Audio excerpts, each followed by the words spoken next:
Now I remember what I gotta do here. What I'm gonna do is, I'm gonna go all the way around, but counterclockwise in order to have that far-fetched run in the opposite direction.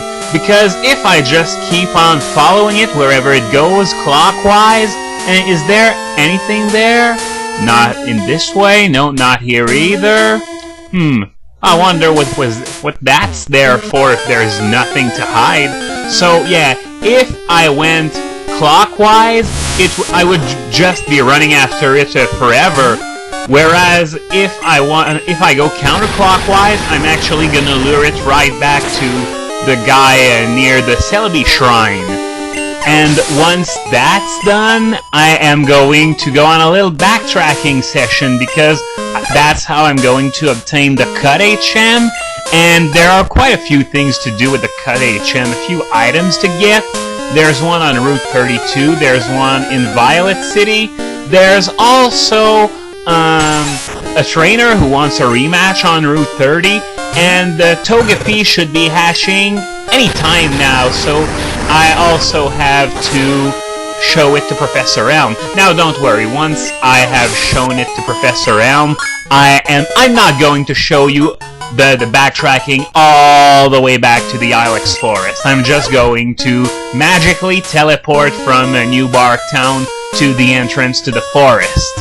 So here we go. Oh man, just as I was about to talk to that guy, I was about to say I've gotten the Farfetch'd back to its owners, but yeah, that little magic teleportation thing, I didn't need to do it much, if at all, during Pokemon Red, because really in the first generation there were very, very few reasons to backtrack back to places where you've been before, whereas in the other generations there's so much stuff to obtain, so much content to get that's only possible to get by backtracking, that things are going to be a little different from now on. Now I'm going to get the Cut HM, which first thing I'm going to do is I'm going to give it to Bellsprout. And you know what the best thing about it is? I am not going to need to go into the main menu, into the Pokemon menu, choose the right Pokemon, and select Cut just to cut a tree. No, now all I can do is just go up to the tree, press the B button, and there we go. It's going to ask me to cut the tree right then and there. It's little details like that that make the game a lot more enjoyable to play. Now don't worry, I'm going to start the backtracking right about now, but I am going to try and keep you entertained in the meanwhile. So yesterday I was in the mood to read some war stories, and I went to Smogon to help myself. And one thing I noticed is that everyone seemed to have a Flygon, and you know what the worst part about it is? It's that Flygon is so much worse than Garchomp, and Flygon's still this huge threat. We've seen a lot of it ever since Garchomp was banned, and what does Flygon have over Garchomp exactly? U-turn and levitate, that's it. Now don't get me wrong, both are essential to playing Flygon properly, but still, Garchomp didn't really need that, whereas Flygon relies a little more on finesse to get the job done. Garchomp could just nuke everything, no need for finesse or anything like that, it was just too strong. So that ball that I had asked Kurt to do is a fastball, just like someone pointed out in the comments in the last videos. The fastball is that one ball with the seemingly random list of Pokemon that are compatible with it, like a Magnemite, Tangela, Dratini, and stuff like that. And here I'm back to the charcoal maker's house to get the charcoal for my Quilava, which it's certainly going to enjoy. It's going to be a little more useful than the pink bow, but the pink bow wasn't totally useless ever since I got the quick attack. You can notice that I used quick attack a lot against the Silver's Croconaw, but it's just time to upgrade to the charcoal since it's going to be more useful overall. So I was talking about Garchomp, and it still surprises me how effective it is in Ubers, and we allowed that thing in Standard last year. Well, to be fair, it was banned before Platinum came out, so we don't know exactly how it would hold up against the new threats that have arisen since Platinum came out. Except, of course, for those who are taking part in the famous Stage 3 testing for the whatever standard and what's Uber, which segues quite nicely into my next subject, which was just that, Stage 3. There are 6 Pokémon participating in it.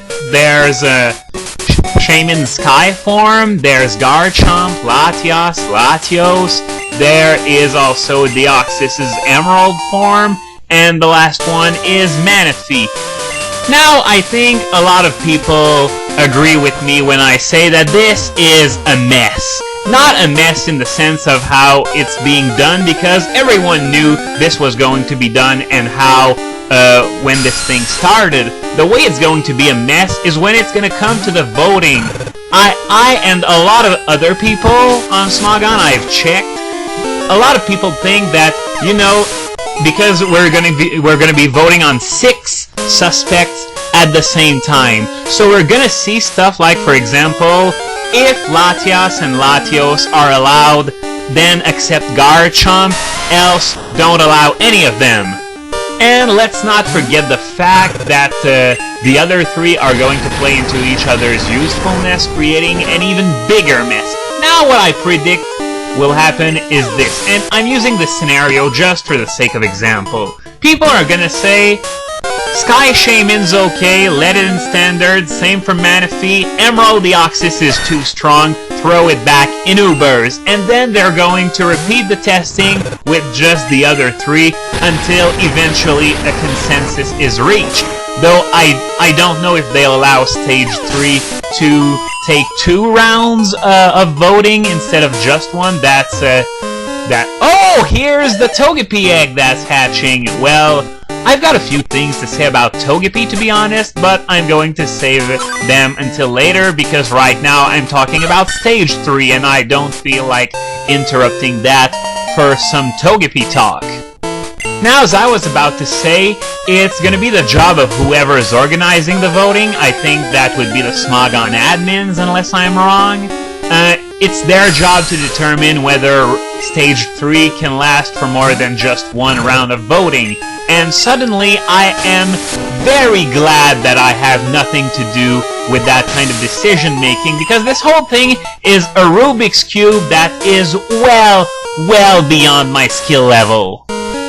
But truth be told, I'm a little surprised that we're bringing Emerald Deoxys back into the discussion, because I think last time it was pretty clear that it didn't belong in Standard. And the funniest fact about it is, while it was in Standard, we learned how to use it, and as a result, well, when it went back to Ubers, everyone knew how to use it properly, and now it's by far and away the most popular Deoxys form, when before it was deemed as completely useless. Oh yeah, I remember this guy. He's gonna give me the Roar TM, and people, remember, Caps Lock is cruise control for cool. Even though nowadays the problem would be that people don't bother capitalizing anything, skipping punctuation, and that makes them a lot harder to read. Not only read as in read the text, but also reading as in the tone that you want to give to whatever you're writing. Now, there's one more item that I want to get, and no, it's not a berry in this tree, though it's most certainly welcome. It would be, well, there's a path behind the Pokemon Center in Violet City, but it's blocked by a cuttable tree. So now I'm going to take advantage of my newfound cutting power to slash it. And it's so fun just standing next to the tree and pressing the button. No space left! Oh man, just give me a second, I'm gonna solve this mess again! Okay, so that's done, so now I can get the Hyper Potion. The good news is that the PC was completely empty. At least I didn't have to cope with both a full bag and a full PC. Now, I don't know if I will manage to fill up my PC again like I did in Red, but with all the extra pockets for TMs and key items and everything, that just seems really unlikely. So I'm gonna finish this video here. and I will see you for more backtracking.